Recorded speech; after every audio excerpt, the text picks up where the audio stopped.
Ladies and gentlemen, my name is Ted, and I'm the host of the Business of Cyber Show. Thanks for joining us on episode 23. I'm 3 minutes late, but if I told you how long before this episode I started working on some slides, you'd probably get nervous. But I'm what they call a quick start, and if you ever want to know what that means, go check out a Kolbe A index, Kolbe. Taught me more about my personality than anything. I love waiting to the last minute. I love developing the situation, and I come up with really some of my best ideas when it's under pressure. So today I'm super excited to talk about data integrity across assessments. This is something that I'm personally passionate about because I used to do assessments at a global scale when I was at Shell, hard hats, steel toes, working with operational folks.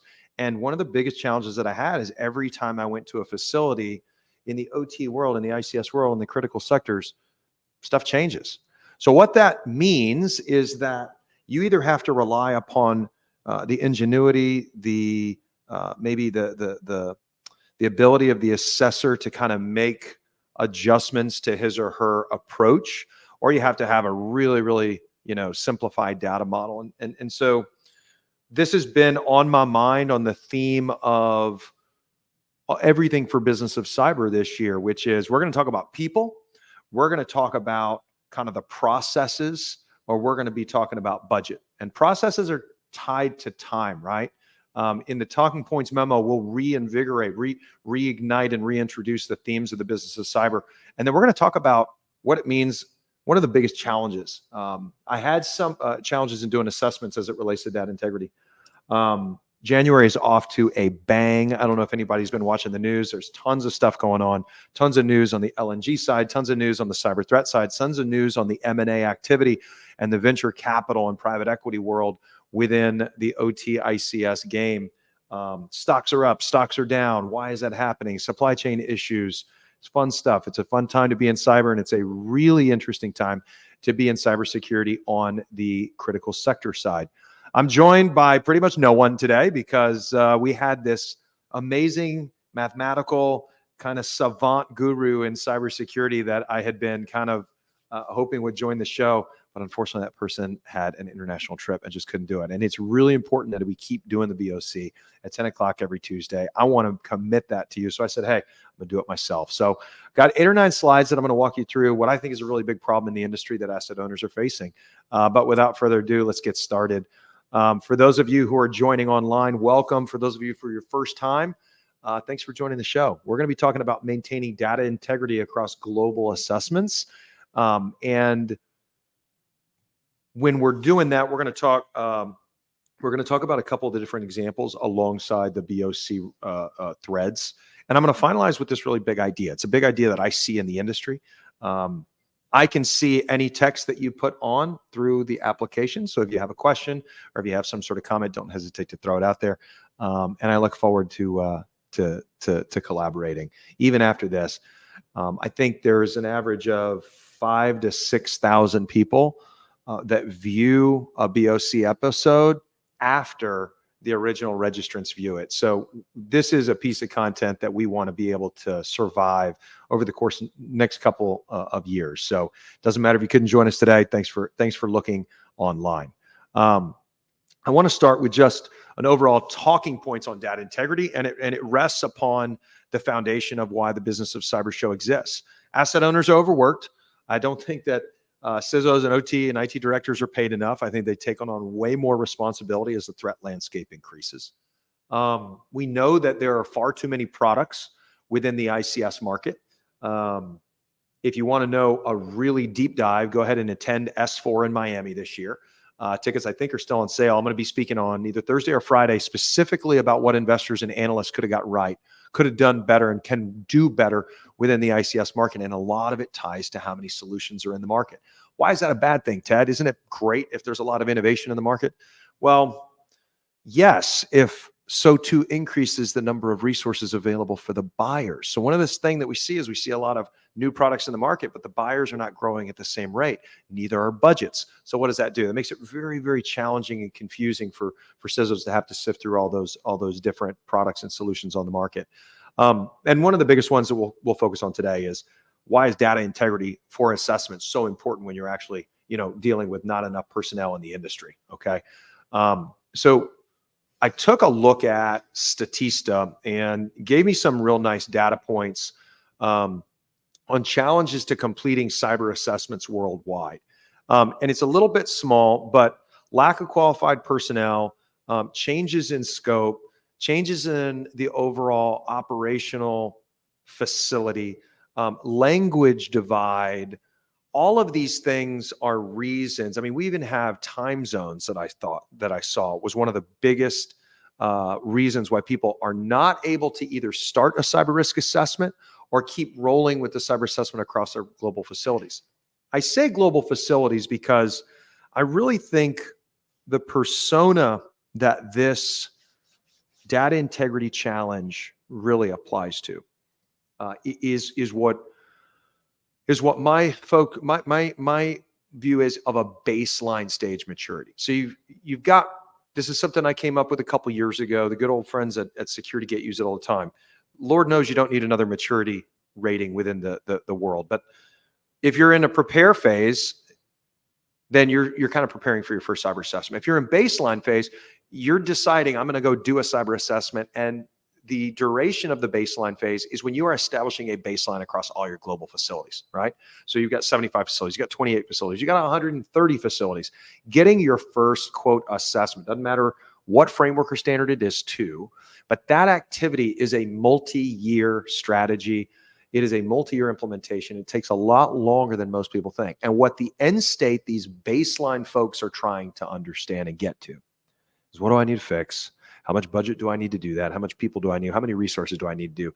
You see this a lot in the chemical space where acquisitions are happening on a regular basis. You see this in manufacturing a lot when there's tons of different facilities and those facilities become utterly complex. You don't see it as much in utilities, and you do if they're acquiring, but you don't see it as much in like some of your utilities, whether water or power, right? So once somebody has done assessments over and over and over, and they've gotten used to it, and they know some of the challenges with it, they move into another phase called accelerate. And that accelerate phase is where they have built essentially a data model. And that data model has become refined over years. And so don't trust me when I say that just because a company is a blue chip or it has huge revenue or it has a lot of people on its staff, that they would automatically be an accelerate type maturity. The answer is actually no. It really has to do with what were the previous 3 to 5 years of their assessments like? How are they actually doing those assessments? What was the data model like, right? And so accelerate phase companies, asset owners, are looking for ways to accelerate data ingestion, data modeling, visualizations, right? So everybody on earth wants to look at something, they want to connect something, they want to be able to show their boss what things look like, but the underlying data is what gets them there. And so if you want to have a dashboard, if you want to have some sort of visualization, great. The real root question is then going to be, how much data do I have going into that model? And is that data clean enough? So, CISOs ask all the time, hey, look, this is where I'm at. This is where I'm trying to go. And one of my first questions that I always offer is, hey, what's your underlying data model look like of assessments over the course of the last 36 months? How many of your controls have you been able to close? What's the ROI on that? How are you dividing up your team? And a lot of people think that might be a little bit backwards thinking, but the truth is the data model for your overall cybersecurity posture is very important to be able to answer one singular question. Am I more secure than I was previously? And this follow-on question is, what can I do to continually become more secure, i.e. resilient over time? I keep bringing this up because I think, and the point of this particular slide that I put together is, in 2023, here are like the top 15 reasons why people had a challenge getting an assessment out the door, whether it was subcontracted or did it themselves. Here are all these reasons why. And I looked at it before this and I said, the data model complexity plays so much into why those folks weren't able to get that done. And so if you take a look at kind of data integrity as a whole, what I've done here is I've looked at, there's a people side, and then there's kind of a playbook side. And the playbook side is just changes to the playing field, right? If I'm playing football, American football that is, and the goalpost keeps moving, then I'm really not progressing anywhere, right? And I think that's what's happening a lot of times unknowingly by a lot of our asset owners. So let's just start at the top. The biggest reason you're going to have a data integrity issue at the end of your assessment cycle is because the scope being addressed from facility to facility is very different. What do we mean by that? Well, the experts on the show will be able to tell you, know exactly what it means. But if you're not doing assessments on a regular basis, go take a look at some of the questions that any of your standard framework, control-oriented gap framework assessments do. So like in the CSF, do you have some sort of inventory of your hardware or your software? Do you have physical controls in place to secure your critical systems? Kind of an open-ended question, right? What do you define as a critical system? What do you define as hardware? What do you define as an inventory? Can I walk around with an Excel file and or a piece of paper and say, here is the serial number, here's the make and model, and here's maybe a software update or the software version? Okay. What about physical security? Well, is it physical security for the entire building, or is it physical security for that cabinet? Is it physical security for maybe a series of critical controls? Those are, when we say scope, that always comes up. And I think that there's a very important thing that asset owners need to do before they ever start their assessments. And that is, you have to address and delineate with extreme clarity what is the scope that you're going to be assessing. The next reason that data integrity becomes an issue is the frequency for the data changes to the baseline. So what that means is, let's say we're working with 3 different facilities on 3 different parts of the globe, utilizing 3 different OEMs, all with level 0, 1, and 2 equipment that is at a different maintenance or refresh cycle.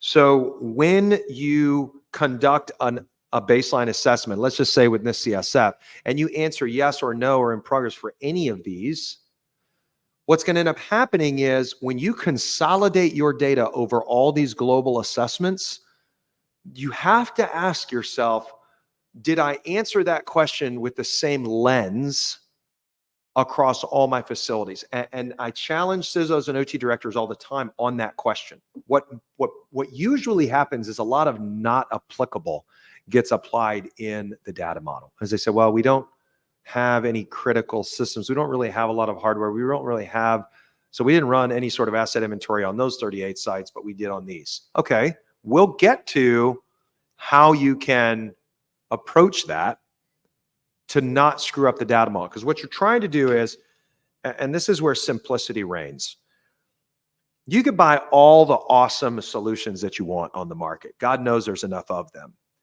But what we're finding in the industry is that a peanut butter approach to your overall cyber control closure is costing way too many dollars, way too much time, and there aren't enough people to implement it anyway.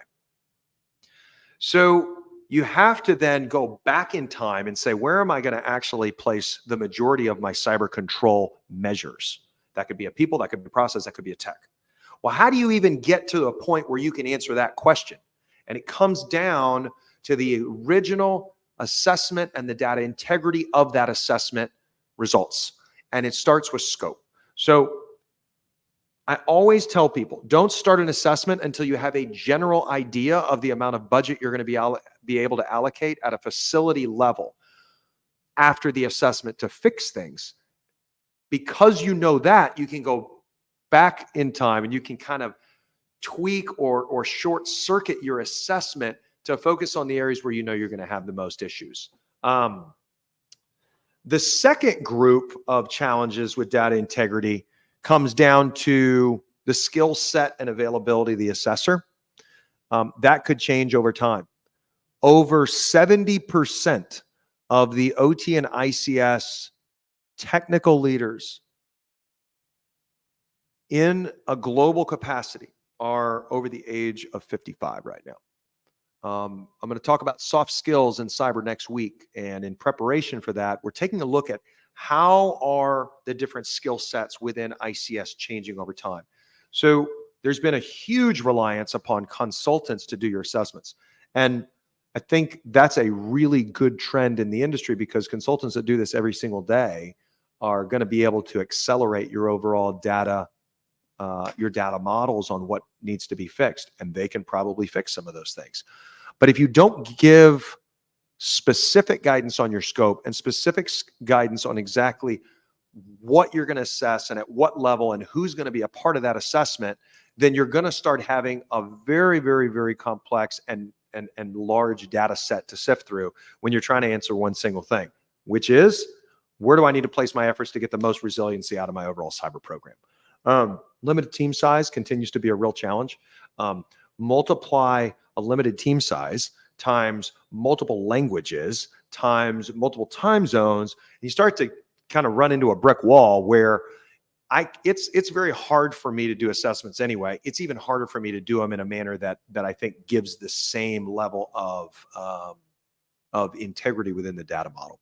Finally, you're going to use a framework or standard. We know that. We're going to cover a little bit about what the top ones are, but sticking to one framework from one facility to the next in a global capacity, you're dealing with a lot of compliance mandates in Europe. You're dealing with a lot of complexity issues in the Middle East. You're dealing with a lot of digital transformation pushes in the Far East. And in the United States, we are not short on products and solutions and new frameworks available to go to market with, or to go to an assessment with. So, you've got a real challenge there on your assessments. And if you don't have the capacity to map controls from ISO to NIST, maybe even to a homegrown framework that is very particular to your control systems at your given facilities. If you don't have the capacity to map those at either the subcontrol, the control, or the control family level, then your data integrity is going to be really challenged. You're going to say, well, asset inventory over here is called this, and asset inventory is called this, and training is called this in this framework, but training has 17 different ones here. So that is a problem that the industry has. And so whether it's your scope, whether it's your framework complexity, or whether it's your team, those are the three areas that I saw off of this slide that help really challenge the industry to say, hey, man, my data model is really too complex. So let's dive into a little bit more on the team. This is another statistic that talks about how would you describe your current staffing situation across your cyber team. This is across 2023. And what I found interesting, not by surprise, but was the sheer number of CISOs that communicated that they are understaffed, that their staff doesn't have the skill sets necessary, or that their staff is not in a position to add more to their workload. If 95% of the globe's security leaders are saying they don't have enough people, that's a problem. The secondary problem of that is that if you overlay budget to this, there's not 95% of CISOs saying I need more budget. I think it's closer to about 50 to 60. So imagine for a moment that you don't have enough people on your team. What's your natural inclination when you got to close a cyber control? I'm going to buy a product, or I'm going to buy a service. Great. Totally understand it. It's the right thing to do. But there introduces one more layer of complexity of your data model. Consultants and their unique selling proposition must, and I can't share this enough, they must present to you some element of differentiation across the board that their team can do that the other ones can't. So if we just think about what is a unique selling proposition of that particular organization, maybe it's that they've always worked in wastewater. Maybe this one has always worked on cyber assessments. Maybe this one is the best at ISA IC 62443-2. But every one of those, because it has a unique offering, I'm telling you, they're all going to approach cyber assessments a little bit differently. Most of them are going to do a cyber assessment before they ever even offer anything. So that's not a bad thing. And on the third slide of their proposal, that sounds like a good thing. The CISO's challenge is you have to think far ahead on the data integrity model. And what I see happen a lot is I see a body of resources, primarily budget and time in the form of guidance, from an asset owner get deployed to a consultant to go do a series of assessments. Excellent. Great. Here's the problem. When those assessments come back, and they either come in paper form or they come in some sort of end of year or end of quarter report, the data in there is great. The question is, are you going to deploy that same data model, that same assessment, that same skill set, that same approach, that same niche capability, that same unique value proposition across all your facilities globally? Because when the CIO or the president or the CEO or CFO looks at you, they're not really going to care that you spent good money on 8 facilities. They want to know across all the facilities, are we good to go? Now, that's a really basic question that security practitioners have to deal with. But if you don't think about the integrity of your data model as you deal with the challenge of not having enough people on your team to go get more consultants on the game, then you're probably going to have a problem in 12 months. And I see it all the time. I'm not knocking consultants. I'm not knocking products. I'm challenging the industry to think about the outcome of the investment you are about to make is going to stick with you for a period of years, probably the duration of your time in that role. And if you don't think at the foundational level about what data outcome you are trying to achieve, then you're going to get spot results like this, and you're never going to be able to correlate a real true ROI of your resources. And then in turn, the next CISO is going to have an even bigger problem. And they're not going to know kind of where we started and where we ended. And what are they going to do? They're going to start with a bunch of global assessments again. I'm in the business of global assessments, and I'm not saying you shouldn't do them. I'm saying you should focus on making sure your data integrity is your primary concern. Let's see about another supporting slide. Okay, y'all like this one. This one's wild.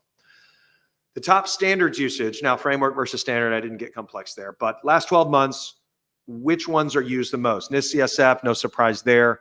ISIC 62443, NIST 853, NIST 882, 27,000. What's the next one? Okay, CIS, NERC, and then GDPR. I took the top 8 and I did some little basic research. How many of them have changed in the last 12 months?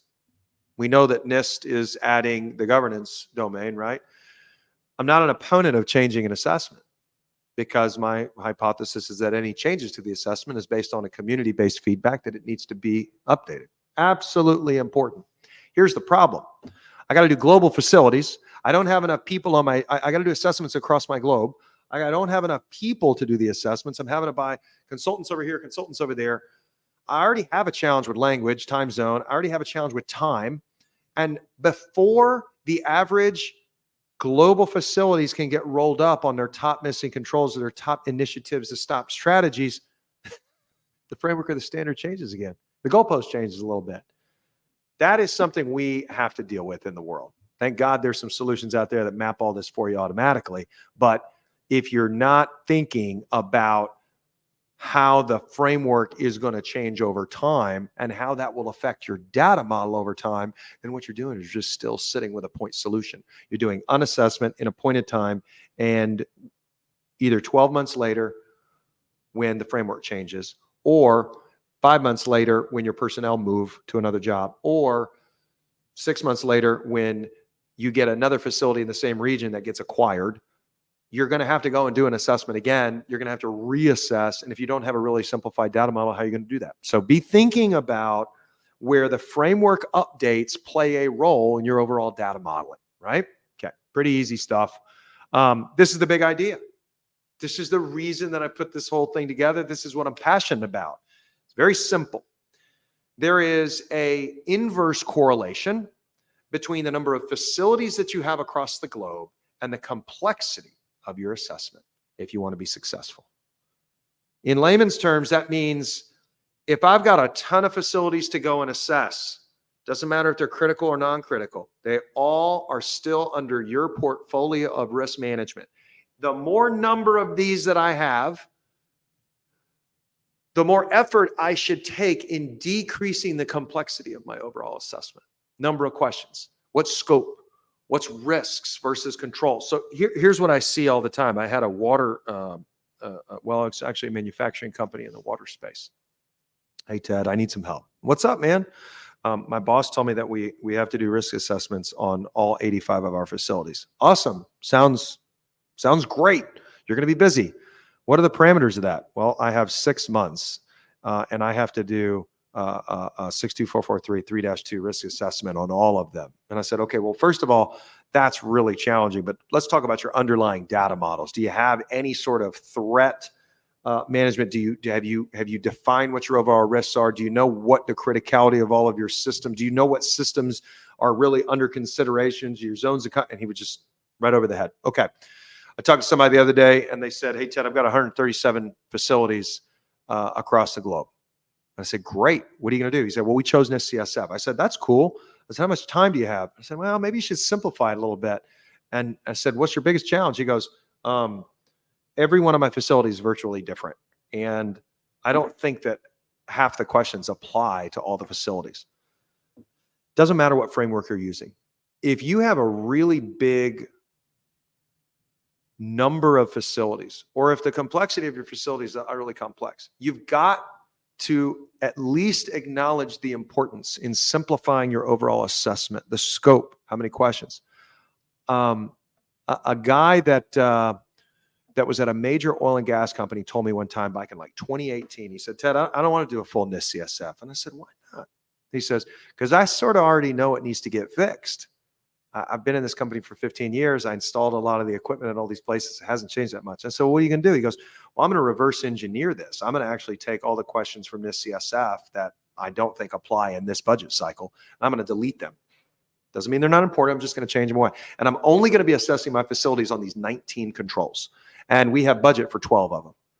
He flipped the script and he accepted that his resource allocation for that budget cycle was not going to enable him to look at all these other controls. And I helped him do that, right? I helped him flip the script by taking it into CSF, cut it up, and use some configuration to be able to map the exact controls that you're looking to solve, and then assess where across my global facilities am I going to be managing this. On the flip side, which is a totally separate conversation, is, okay, so you got 107 or 147 questions. You're only going to ask 19. What about all the other controls? Well, that's a separate assessment, maybe in a lighter weight capacity, where you start asking about the compensating controls and you present that to the CFO. Maybe you go buy a bunch of insurance. Maybe you go to a major service company and say, hey man, I need a big policy on my disaster recovery and my incident response. This is the way that we should be thinking about cybersecurity, is that we should try to reduce the complexity of what we're assessing, what we're solving, and then what we're verifying is fixed. And I don't see this happening on a regular basis. What I see happening in the industry is that I got this budget. I think it's really important to get some cool whiz-bang solutions in place. I'm going to buy all of that. And they don't really ask themselves, where do I need to deploy this capital, this time, and these people across what level of criticality of my facilities, maybe even within those facilities, the different systems. And then what ends up happening is 3 years later, they all come back to a basic assessment because leadership changes. Those solutions didn't get configured really effectively. Somebody's footing the bill and somebody just keeps looking at the bill and says, are we any more secure than we were? I can't give everybody the answers because I don't know all the context, and God knows I'm not the smartest guy in this game. But I've heard a lot of smart people tell me that if they had to go back in time, they would have slowed down to speed up. I'm a car guy, right? You know, a lot of people try and take a turn too fast and they end up getting past. Why? Because you got to enter the turn real slow so that you can speed up real fast. And I think that if we slow down in our expectations of what assessments are, if we reduce the complexity of those assessments, especially for our baseline stage asset owners, we are going to speed up the recovery to a more resilient state. It's an interesting concept, and I challenge the industry to think about it. Next week, we're going to be talking about top soft skills in cyber for a lot of the techies out there. What can you do to progress yourself within the industry? And for a lot of the people that may have some super soft skills, but they don't have all the technical stuff, how can they be somebody that is in the company moving fast within the cyber realms? Thanks for joining. I hope this was exciting. Let me see. How much time did we take? 29 minutes. I was planning on 15. I guess the passion about this came out. My name is Ted. There aren't enough resources within the ICS community to solve every solution, which is why we got to be really smart about our people, about our budgets, and most importantly, about our time. That's it for this week. I look forward to seeing you next week. Same time, same place. Go be great out there. Cheers.